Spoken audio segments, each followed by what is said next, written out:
উপনির্বাচনে তৃণমূল কংগ্রেস ৬ জায়গায় ব্যাপকভাবে জয়লাভ করেছে। পাশাপাশি এলাকায় সম্প্রীতি বজায় রাখতে তৃণমূল কংগ্রেসের পক্ষ থেকে একটি সম্প্রীতি ফুটবল টুর্নামেন্টের আয়োজন করা হয়। রবিবার বিকেল ৩টে নাগাদ এই ফুটবল টুর্নামেন্ট অনুষ্ঠিত হয় ইটিন্ডা বাজারে।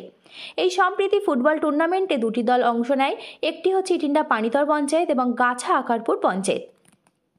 ফুটবল টুর্নামেন্টকে ঘিরেই মানুষের উন্মাদনা ছিল চোখে পড়ার মতো। এই দিনের এই ফুটবল টুর্নামেন্ট উপস্থিত ছিলেন বসিরহাট ১ নম্বর ব্লকের পূর্ত কর্মাধ্যক্ষ শরীফুল ইসলাম দফাদার এবং বসিরহাট ১ নম্বর ব্লকের মৎস্য কর্মাধ্যক্ষ এবং যুব তৃণমূল কংগ্রেসের সভাপতি শারিফুল ইসলাম মণ্ডল। তাদের উদ্যোগে এই বিশেষ সম্প্রীতি ফুটবল ম্যাচ উপস্থিত ছিলেন তৃণমূল সংখ্যালঘু সেলের নেতা তথা অভিনেতা জুনায়েদ খান। খেলা শেষে ইটিন্ডা পানিতর পঞ্চায়েত ১-০ গোলে গাছা আকারপুর পঞ্চায়েতকে হারিয়ে দেয়। এই খেলায় অংশ নেয় দুই পঞ্চায়েতের সদস্যরা। আজকে গাছা আকারপুর পঞ্চায়েত, ইটিন্ডা পানিতর পঞ্চায়েত, বসিরহাট ১ নম্বর ব্লকের থেকে আজকে আমাদের একটা সম্প্রীতির বার্তা। দুই পঞ্চায়েতের হিন্দু মুসলিম একসাথে খেলা, এটা কিচ্ছু বিরোধী পার্টি আজকে আমরা দেখতে চাই। এখানে কোনো গ্রুপ নেই, একটাই গ্রুপ, মামাটি সরকার মমতা বন্দ্যোপাধ্যায়ের গ্রুপ। তাই আমরা খেলার মাঠে দেখতে চাই, সকলের বুঝতে চাই, সারা রাজ্যের মানুষের আমরা ভাই ভাই একসাথে কাঁধে কাঁধ দিয়ে আসি, সেটা খেলার মাধ্যমে আজকে দেখে এখানে দুই পঞ্চায়েতের সদস্যদের খেলা আরো কিছু আনন্দ, বাচ্চাদের কিছু ফুচকা খাওয়ানো, চা খেলা, এখানে আনন্দ, একটা আনন্দ। আমরা সম্প্রীতি, আমরা হিন্দু মুসলিম একসাথে ফুচকা খাচ্ছি, একসাথে চা খাচ্ছি, এই বার্তা আজকে আমরা রাজ্যের সকলকে জানাতে চাই। আমাদের দুই পঞ্চায়েত একই, ইটিন্ডা পানিতর পঞ্চায়েত ১ গোলে জিতে, গাছা আকারপুর একসাথে। এরা জেতা হারার কোনো লড়াই না, এরা হারাই একটাই।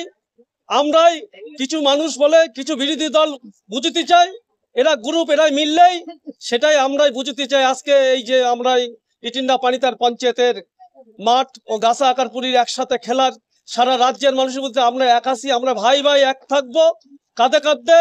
2026-এ কোনো গল্প থাকবে না, শুধু গল্প একটাই, মুখ্যমন্ত্রী মমতা বন্দ্যোপাধ্যায় থাকবে, অভিষেক বন্দ্যোপাধ্যায় থাকবে। গাছা আকারপুর পঞ্চায়েত আর ইটিন্ডা পানিতর পঞ্চায়েতের সকল সদস্যরা খেলা করবে, এই প্রোগ্রামটা আজকে ছিল। কেন হঠাৎ এইরকম আয়োজন? দেখো, আমরা চিন্তা করেছিলাম আমরা 23 তারিখে ভোট গণনা হয়ে যাবে, আমরা যদি 6টাই পেয়ে যাই তাহলে আমরা একটা দুই পঞ্চায়েতের মেম্বাররা মিলে একটা আনন্দিত ভাবে শান্তি সম্প্রীতির বার্তা সারা পশ্চিম বাংলায় দিয়ে দেবো। তার জন্য আজকে এই টুর্নামেন্ট ফুটবল খেলার প্রতিযোগিতা করেছে। কেন সম্প্রীতির বার্তা দিচ্ছে? আগামী দিন আমাদের ভোটে লড়ার জন্য।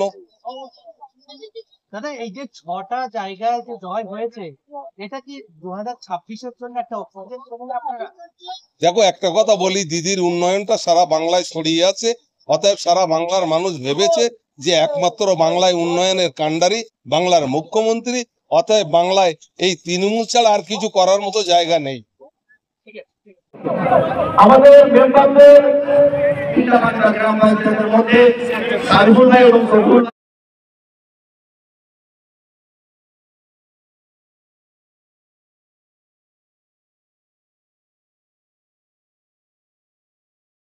সবাই সবার পরিচিত। তারপরেও খেলার নিয়ম অনুযায়ী আমরা প্লেয়ার পরিচিতি পর্ব চলছে। একদিকে সাদা যাচ্ছে পরে গাছা আকারপুর